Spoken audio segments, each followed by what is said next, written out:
एक दफ़ा का ज़िक्र है, सितारों की कहकशां के इस पार एक छोटा फरिश्ता लोमी रहता था।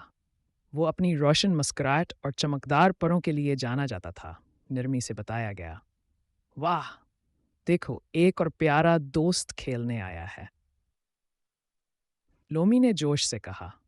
लोमी को खेलना बहुत पसंद था, लेकिन वो हमेशा बादलों के पार की दुनिया के बारे में सोचता था। दादी फरिश्ता, बादलों के इस पार क्या है? क्या वो सिर्फ नीला आसमान है? लोमी ने तजस्सुस से पूछा। वहाँ नीचे एक पूरी दुनिया है, प्यारी लोमी। लोगों, जानवरों और हैरत अंगेज चीज़ों से भरी दुनिया। दादी फरिश्ता ने हुकमत से जवाब दिया। दादी फरिश्ता ने कहा, लोमी को प्यार से देखते हुए, क्या मैं वहाँ जा सकता हूँ? बराह करम, लोमी ने दरख्वास्त करते हुए कहा।